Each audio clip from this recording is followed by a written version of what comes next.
Assalamualaikum warahmatullahi wabarakatuh. Selamat datang kembali teman-teman di channel Problem Catur. Semoga kita semua diberikan kesehatan dan rizki yang melimpah oleh Allah Subhanahu wa taala. Amin.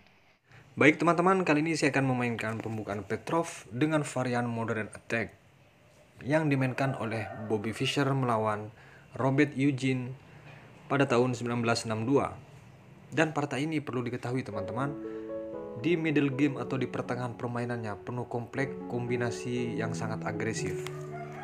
Dimulai dari E4 oleh Bobby Fischer, E5, kuda F3, kuda F6, dan D4. Padahal teman-teman, tidak perlu mendorong D4. Kenapa disebut varian Modern Attack? Karena pion yang di E5 boleh diambil dengan kuda, tapi Bobby Fischer masih mendorong dengan D4. E kali D4, dan di sini E5. Kuda ke E4, menteri ke E2. Kuda C5. Dan sekarang baru diambil pion oleh Bobby Fischer. Artinya di sini hanya pertukaran, hanya merubah posisi kuda dan struktur arah serangan bangunan. Kuda C6 mengajak pertukaran, diterima. Dikali C6, kuda C3.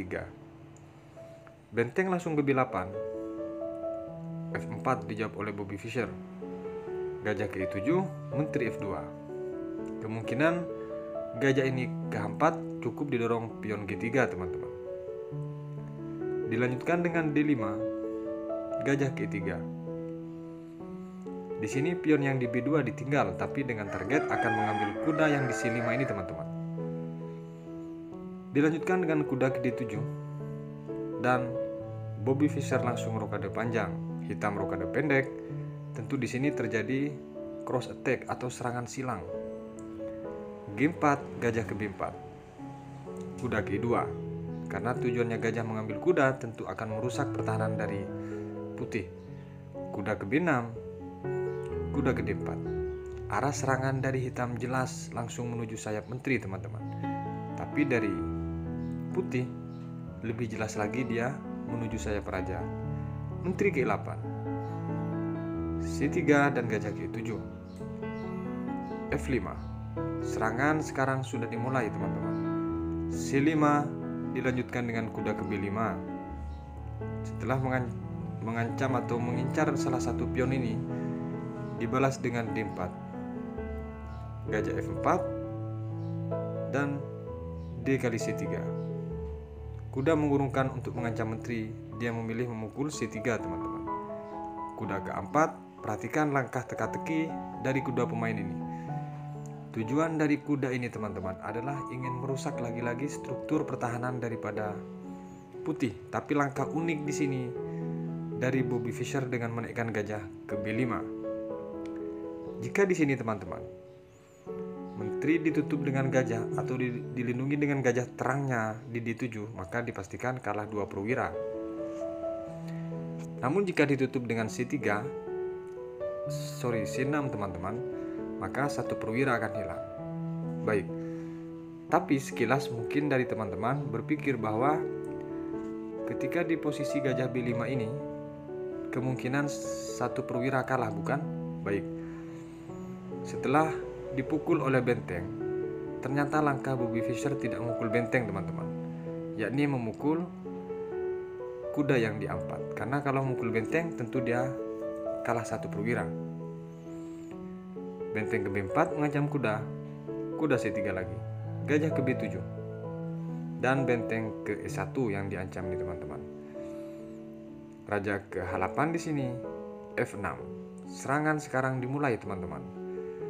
Setelah hitam gagal menyerang, sekarang giliran putih langsung menusuk dengan memaksa peraduan teman-teman. Gajah ke D8 di sini dan gajah ke G5. Perhatikan teman-teman. Jelas di sini ketika dipukul pion ada ancaman gajah yang di D8 tersebut akan diambil oleh benteng. Dan jika di posisi ini teman-teman dijawab G6, akan datang gajah ke H6. Tentu sayang ditukar kualitas G8, E6. Dan disinilah ketika dipukul pion ini harus kehilangan menteri atau benteng. Dan jika di sini C6 mengabaikan itu, teman-teman, akan datang dipukul oleh benteng. Setelah menteri kali benteng di sini, maka di sini benteng bisa gratis atau ditukar dengan pion. Dan jika masih sayang ke F8 misalnya, di sini langsung checkmate, teman-teman. Luar biasa kemungkinan dari langkah dorongan pion. Baik, kembali ke posisi di saat gajah G5 nih, teman-teman. Jawaban dari hitam dengan mengadu benteng ke D4. Karena pilihannya sangat terbatas, akhirnya dia memaksa peraduan. F kali G7 sekaligus cek. Dan di sini, teman-teman, dipukul oleh raja. Gajah G6. Di sini boleh lari dari kuda atau boleh dipukul dengan gajah, bukan? Baik. Jika dipukul dengan gajah, akan datang cek. Sekaligus menteri yang di E8 harus hilang. Karena hitam sekarang dipaksa untuk menggeser raja, teman-teman. Kemanapun raja, maka menteri hilang. Kembali ke posisi di saat cek. Langkah partai raja ke G8. Menteri langsung datang ke H4. Tentu di sini adalah ancaman checkmate, teman-teman. Dan di sini benteng kali benteng. Kalau ini dipukul dengan benteng, teman-teman, kemungkinan tidak mat atau hanya terjadi pertukaran. Itu terjadi. Tapi Bobby Fischer sudah menghitung jauh. Dengan dipukul oleh kuda, maka di sini langsung menyerah dari hitam. Apakah ada kemungkinan untuk ditutup atau dilindungi? Baik. Ada beberapa kemungkinan di sini, teman-teman. Pertama, langkah terbaik misalnya dipukul. Akan datang pion kali gajah. Gajah E4. Dan ini jika dipukul gajah ini, teman-teman, maka dari hitam tidak jadi mat. Kalau langkah seperti ini pasti putih menteri ke H6. Dan ini ancaman matnya tidak bisa ditawar lagi. Kalaupun G6 gajah, tetap checkmate. Kembali ke posisi di saat kuda kali benteng. Bagaimana kalau gajah ini ke E4 langsung?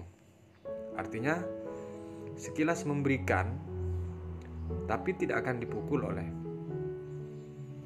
putih. Tetap dia akan ke H6, teman-teman. Gajah di sini memukul gajah, pion kali gajah, ancaman checkmate tidak bisa dihindari. Kemungkinan terakhir, teman-teman, bagaimana kalau di posisi ini menteri langsung ke E6? Ya, kalau ke E6, teman-teman, ini hanya butuh satu langkah dan langsung mat. Baik, semoga bermanfaat pembukaan Petrov dari Bobby Fischer. Sampai berjumpa di video berikutnya. Wassalamualaikum warahmatullahi wabarakatuh.